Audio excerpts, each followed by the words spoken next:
Bago tayo magsimula, gusto ko lang magpasalamat sa lahat ng nag-order na sa Shopee page. Grabe, first day pa lang more than 20 na yung nag-order at excited na sila na makuha yung damit at hoodie kasi sa picture pa lang daw ang ganda na. Kaya para sa mga gustong umorder din JIP, habol na kayo. Visit nyo lang yung Shopee page natin. Nariyan yung link sa comment section at bilisan nyo JIP kasi baka magkaubusan. Sayang naman kung hindi kayo makakabili. At ayun wag nating kalimutan na mag-comment ng #JD at #JD Films kasi hindi mawawala yung raffle natin na cash prize. Ganun lang kasimple. Magko-comment lang kayo at kasali na kayo sa raffle natin na 200 pesos every Sunday. Kaya comment lang ng comment JIP at muli, para sa mga gustong umorder, visit nyo na yung Shopee account natin bago magkaubusan ng stocks. Lamang wag na nating patagalin pa. Simulan na natin ang kwento.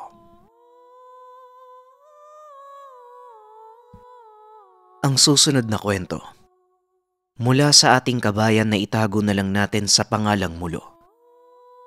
Taong 1973, Bicol.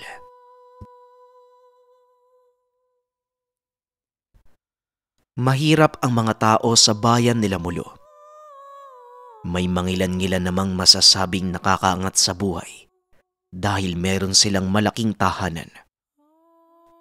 Isa na dito ang kapitbahay nilang si Aling Laura. Madalas sa tahanan nito iginugugol ni Mulo ang buong maghapon dahil kumakayod siya bilang isang tagapangalaga ng mga manok. Bagamat isang ginang ang amo, napakahilig nito sa sabong. Kung ang iba naman ay minamaliit lamang ang babae, sa lugar na ito ay kabaliktaran dahil karamihan sa mananabong ay takot sa presensya ni Aling Laura. Bukod sa magaling ang manok na panabong, usap-usapan rin ang ginang sa lugar. Dahil ayon sa matatanda, si Laura ang nag-iisang anak ng yumaong bantog na aswang sa lugar at maaaring siya lang din ang sumalo ng lahi ng ina.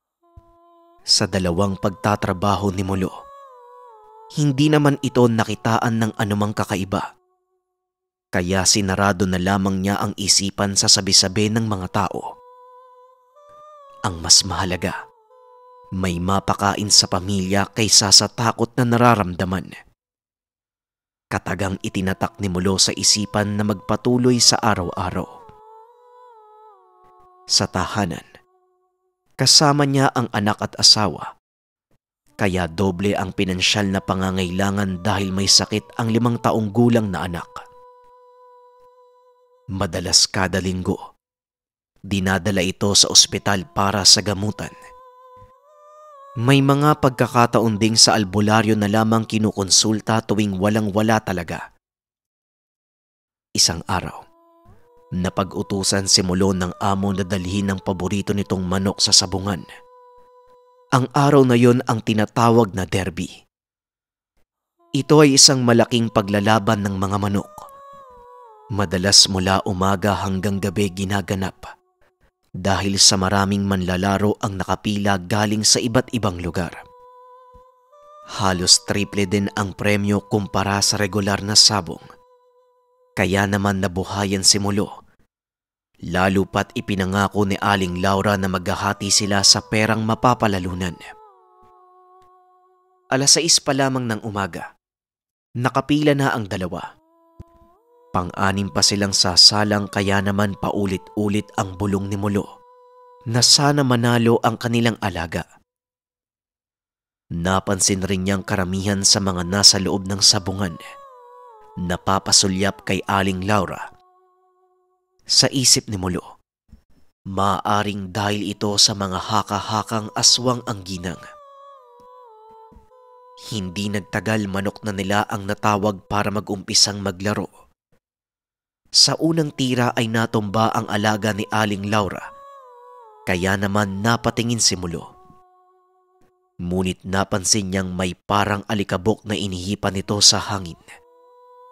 Sa pagbalik ng atensyon ni Mulo sa mga manok, Nanlaki ang mga mata nang makitang wala ng buhay ang kalaban. Bali na ang leeg. Tanging balat na lamang ang nagduduktong sa ulo. Dahil sa nakita ay muli itong napatitig kay Aling Laura. Ang tanging reaksyon naman ng Ale ay ang pagngisi. Napangiti na lang din si Mulo habang pumapalakpak dahil muling sasabak ang manok nila at mas malaki ang tsansang manalo sa inaasam na halaga. Sa paglipas ng oras, walang nakakatalo sa manok ng amo. Sa dami ng nakakalaban ni isang galos ay wala itong natamo. Kaya ganun na lamang ang pagkamangha ng ibang tao. Kaso nga lang, may ibang nagpaparinig na aswang si Aling Laura. Hindi naman ito pinapansin ng Ale, bagkus ay patuloy lamang sa pagngisi tuwing nananalo ang alaga. 6:00 ng gabi. Nagyaya ng umuwi ang Ale dahil sa nakarami na sila ng panalo. Sumang-ayon naman si Mulo dahil sobra-sobra na ang may uuwing salapi at mga manok na nabihag. Nang aalis na sana ang dalawa, lumapit ang isang Ginoo na may malaking pangangatawan at tatuan. "Sinong uuwi? Walang uuwi, Aling Laura. Ito na yung pagkakataon mong patunayan sa tao na hindi ka aswang." Paghamon ng Ginoo. Hindi naman umimik pa si Aling Laura at sinenyasan si Mulo na muling umupo. Sa pagpapatuloy ng laro, kagaya ng dati ay sunod-sunod pa rin ang pagkapanalo ng amo. Ngunit sa pagkakataong iyon, lahat ng natutumbang manok ay nagiging purong itim na parang nasunog. Kaya naman napapatayo na ang mga nanonood dahil sa batid nilang may kakaibang nangyayari. Napatitig naman ang Ginoo na humamon kay Aling Laura. Ngunit tanging galit na lamang sa muka ang naipapakita nito at hindi na nagbitaw pa ng ibang salita. Maya-maya pa, muli nang nagyaya ang Ale na uuwi na. Habang naglalakad papalabas ng sabungan, walang ibang naririnig si Mulo kung hindi ang paratang na isang aswang ang kasama. Sa pagkakataong iyon, hindi na rin maiwasang mapaisip dahil kitang-kita rin ng dalawang mga mata ang mga hindi maipaliwanag na nangyari sa sabungan. Pagkarating ng tahanan ng amo, ibinalik na ni Mulo ang ipinanglabang manok sa kulungan. Samantalang ang mga nabihag na manok ay hinugasan at inilagay sa kusina. Matapos nun, nagwika si Aling Laura na kumuha si Mulo ng 3 pirasong manok sa kusina at sasama siya sa tahanan nito. Pagkarinig, nagulat naman si Mulo dahil ito ang unang pagkakataong sasama ang amo sa tahanan. Nahihiyaman dahil sa hindi kalakihan ang tahanan. Ngunit wala siyang ibang nagawa kung hindi ang sumang-ayon. Pagkarating sa bahay, nagpasama si Aling Laura para tignan ang anak na may sakit. Habang nauupo sa tabi ng anak, walang patid ito sa paghaplos ng mga kamay sa parting tiyan. Maya-maya pa ay lumabas na ng kwarto at nagsenyas kay Mulo na lumabas ng tahanan. Sa bakuran, nagbibilang na si Aling Laura ng kalahati ng napalalunan para ibigay kay Mulo. Bago pa man maiabot ay tumitig ito habang nagsasalita. "Mukhang napakalubhanan ng sakit ng anak mo. Kung ipagkakatiwala mo, ako na ang manggagamot sa kanya." Dahil sa narinig ay napatitig si Mulo sa Ale, kasabay ng pag-abot ng perang napalalunan. May kung anong pumasok sa isipan ni Mulo dahil walang pagdadalawang isip siyang pumayag sa alok ni Aling Laura. Nang mismong gabing iyon, inuwi ng Ale sa sariling tahanan ang bata. Maging ang asawa ni Mulo ay naging kampante dahil mayaman ito at kahit anong klaseng gamutan pa man ay kayang-kayang mabayaran. Magdamag na mahimbing na nakatulog ang mag-asawa. Nang sumunod na araw, pagkagising ni Mulo ay dumiretso na ito ng bakuran para ubusin ang tinimplang kape. Habang nauupo ay napansin niya ang isang sakong itim sa tabi ng bakod. Nilapitan ito ni Mulo at nang buksan ay halos gumuho ang mundo nang makita na ang laman ng sako ay katawan ng anak. Wala ng dugo. Wasak ang tiyan at nawawala ang lahat ng lamang loob. Dali-dali niyang tinawag ang asawa. Nagtaka naman ito dahil ganun na lamang ang pagkagalit ng asawa kahit wala pa siyang inilalahad na kung ano. Kahit hindi ka pa magsalita, alam ko na na ipinalit mo ang buhay ng anak natin para sa pera. Halos umiyak na ako ng dugo kagabi para lang wag mong ibigay yung anak natin sa aswang na yun, pero hindi ka nakinig. Wika ng asawa habang tumutulo ang mga luha. Matapos nun, dali-dali na itong lumabas habang si Mulo naman naiwan sa kwartong tulala dahil sa narinig. Ang tanging naaalala niya ng gabing iyon. Sumang-ayon ang asawa at hindi ito kumontra sa kanya. Dahil kung humindi ang asawa ay hindi niya pasasamahin ang anak sa amo. Maya-maya pa ay narinig niya ang malakas na paghagulgol ng asawa. Lumabas na rin si Mulo. Dahil sa nakitang wala ng pag-asang mabuhay pa ang anak, dineresyo na ito sa morgue. Magmula ng araw na yun, sa buong burol hanggang sa mailibing ang anak ay hindi nito kinausap ng asawa. Kaya naman isang araw, pumunta siya sa isang dalubhasang albularyo sa lugar para masagot ang lahat ng katanungan. Swerte na lang dahil naabutan itong walang pinagkakaabalahan. Alam mo, iho, isang patibong ang pagtanggap mo ng pera kay Laura.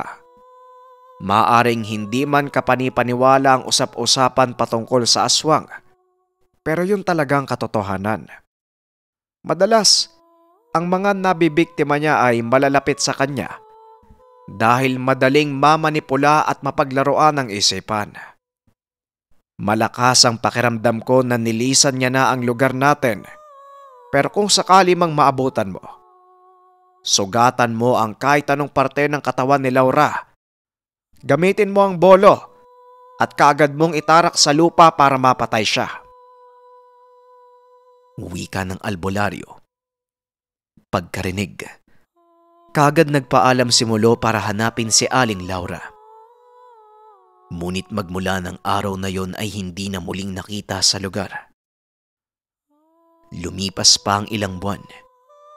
Ang naiwang tahanan ng Ale ay tinirahan ng iba pang palaboy sa lugar. Samantalang ang asawa naman ni Mulo ay tuluyan na siyang hiniwalayan dahil sa doble-dobleng sakit na nararamdaman. Minabuti na nito na umuwi na muna sa sariling probinsya at muling magsimula ng panibagong buhay. Dahil kahit anong pilit na pakikipagbalikan ang gawin sa asawa, hindi na ito pumayag pa. Hanggang sa ngayon, dumadalaw pa rin si Mulo sa Bicol para dalawin ang puntod ng anak. Nabalitaan din niyang may bago ng pamilya ang dating asawa.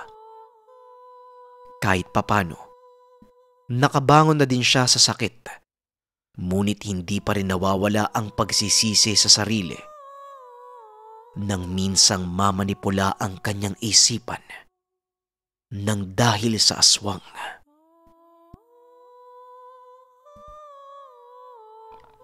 Ang kwentong ito ay hango sa totoong buhay.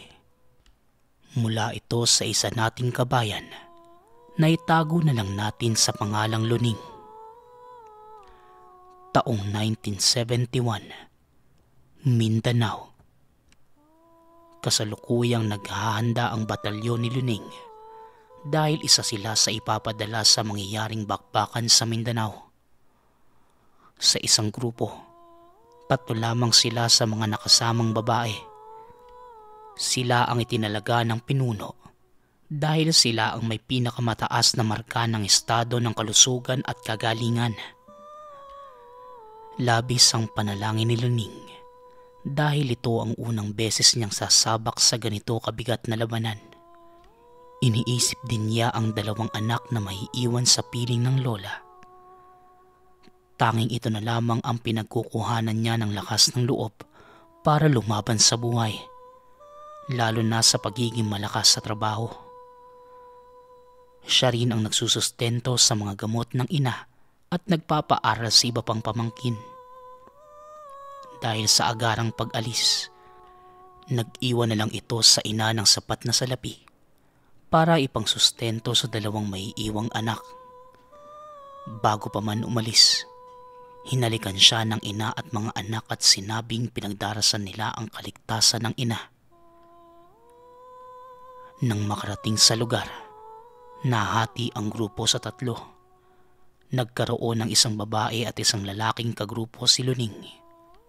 Dahil mas panatag ang loob niya sa babaeng kasama, ito ang naging kasangga niya na itago na lang natin sa pangalang Rosa. Kagaya niya, wala silang ibang iniisip kundi ang mga anak. Samantalang ang isa namang kasamang lalaki ay palagi lang nakaantabay sa 2. Sa unang araw naging mapayapa naman ang grupo dahil pansamantalang natigil ang hidwaan ng 2 partido. Sinamantala naman ito ng grupo ni Luning para maiayos sa mga kakailanganing kagamitan kung sakaling bigla ang umatake ang mga rebelde. Ayon kay Luning, napakabigat talaga ng mga bala, baril at iba pang kagamitan na kanilang dala, ngunit sanay na rin sila dahil sa matagal na sa serbisyo. At ang tanging kalaban na lamang ay ang pagbagsak ng resistensya. Dahil sa ibang grupo ang nakatokang magbantay noong gabi, minabuting umidlip muna ni Luning. Hindi pa man nakakaisang oras ay napabangon nito nang magsimula na ang kaliwat kanang putukan. Dali-dali silang naghanap ng mapagtataguan at dito na nagumpisang makipagpalitan ng bala. Katabi ni Luning si Rosa, samantalang ang grupong lalaki ay nasa katabing puno. Walang ano-ano'y biglang sumigaw si Rosa. Napalingon naman si Luning at tinanong kung natamaan ba ito ng bala. Ngunit umiling si Rosa at sinabing manganganak na siya. Napakunot naman ng noo ni Luning dahil hindi naman ito mukhang buntis. Hindi na natigil sa kakasigaw si Rosa na parang nasasaktan. Kaya naman inakay niya ito sa likuran at naghanap ng mapagtataguan. Nanginginig na din si Luning dahil sa walang humpay na putukan at anumang oras pwede silang matamaan. Pahinto-hinto ang 2 sa paglalakad hanggang sa may nakitang isang abandonado at konkretong maliit na tahanan. Nang makaupo si Rosa, agad na tinanggal ni Luning ang pambabang kasuotan ng kaibigan. Puwersahang umili si Rosa at diretsyong lumabas ang ulo ng bata. Dahan-dahan itong hinugot ni Luning. Isang batang babae ang isinilang. Labis na tuwa naman ang naramdaman nito nang maalala ng minsang manganak ng parehong babae. Hanggang sa bigla namang sumigaw ng tulong ang kasamang lalaki. Hinugot nito ang tela sa bulsa, ipinulupot sa bata at itinabi sa natutulog na ina. Lumabas na si Luning, tumakbo papalapit sa kasama at naabutang may katabing isa pang sundalong sugatan. Dali-daling tinakpan ni Luning ng tela ang bumubulwak na mga dugo sa braso. Hinila ito papalayo sa pwesto at nilala sa likuran ng puno para mabigyan ng paunang gamot. Sinuling din ang inaasahan ng grupo sa mga ganitong pagkakataon dahil ito lamang ang may karanasan sa panggagamot. Bago pa man naging ganap na sundalo, dati siyang nag-aaral ng medisina, ngunit dahil sa kagustuhan ng ama na dati ring sundalo na sundan ng yapak niya, napilitang huminto ni Luning at nagumpisang harapin ang mga pag-iensayo para maging isang ganap na sundalo. Nang tuluyang humupa ang pagdurugo ng mga sugat at kahit papano'y guminhawa ang pakiramdam ng kasamahan, Iniwanan na ito ni Luning dahil kailangan ng tulong ng isa pang naiwang kasama.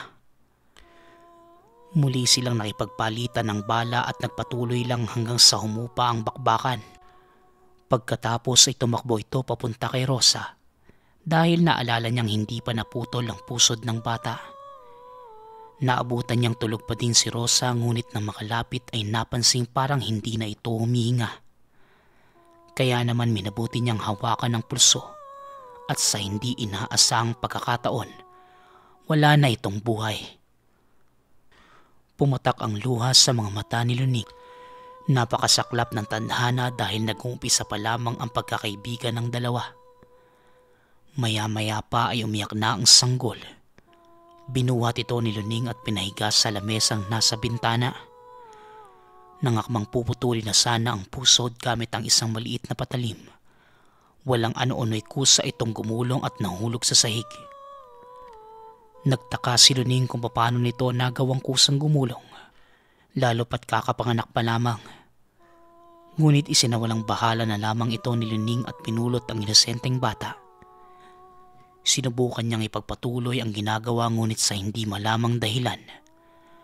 Naging magalaw at maingay ang sanggol sa kanyang ginagawa. Kaya naman hinayaan na lang muna ito ni Luning at kapag nakahanap ng ilog ay doon na lamang ipagpapatuloy ang pagputol. Habang karga ang bata, napaluhan na lamang habang tinitignan ng walang buhay na kaibigan.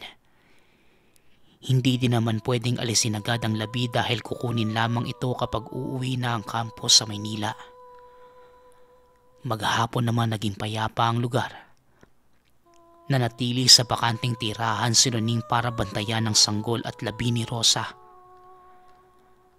Pagsapit ng 7:00 ng gabi, dumating ang pinuno ng grupo at nag-abisong lilipat na ng barangay dahil natunugan na ng mga rebelde ang kanilang lokasyon. Dahil hindi kaya ng konsensya na iwanan ng sanggol sa piling na walang buhay na ina, dinala na lang ito ni Luning.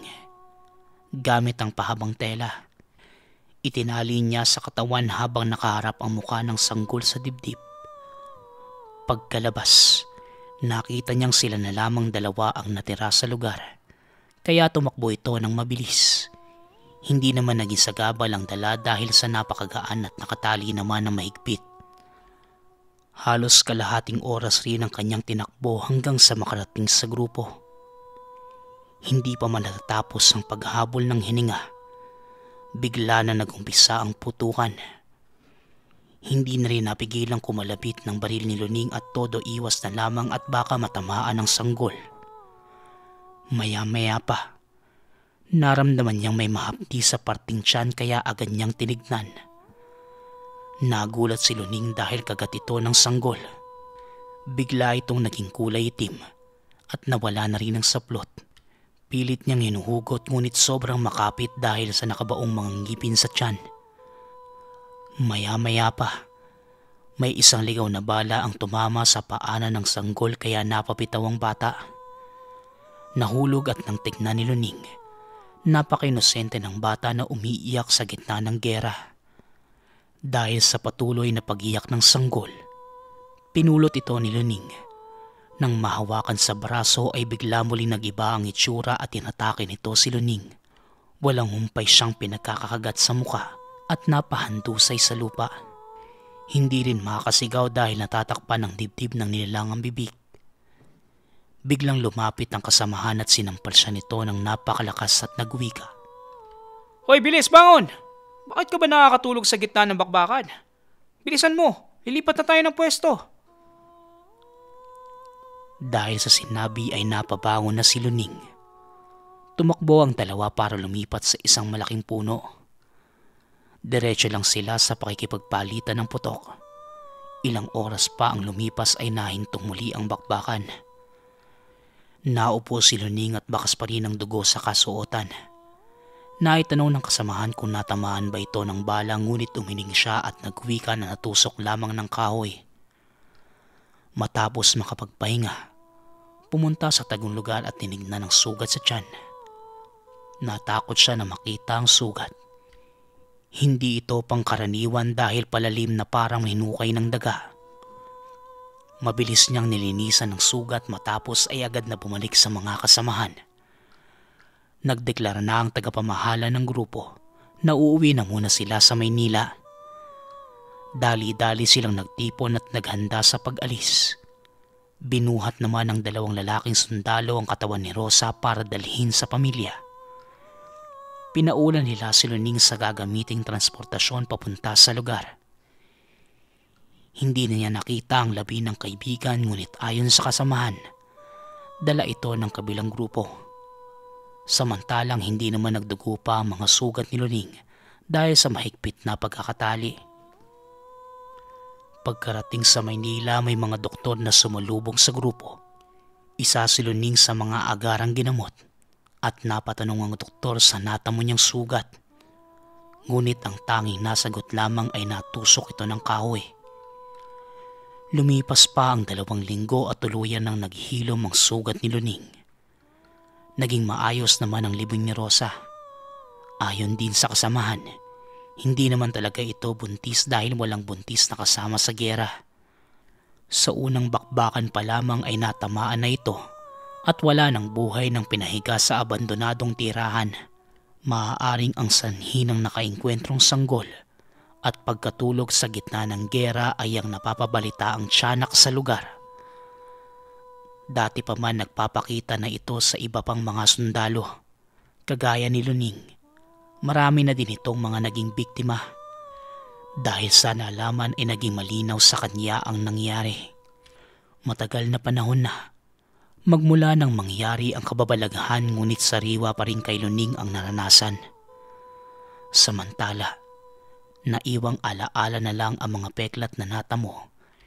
Ito ang nagiging patunay tuwing maikukwento sa ibang kasamahan sa trabaho ang minsang makaranas ng tiyanak sa gitna ng giyera. Maraming salamat sa pakikinig ng ating kwento, JIP. Abangan pa natin ang mga susunod na kwento dito sa ating channel. At muli maraming salamat. Paalam.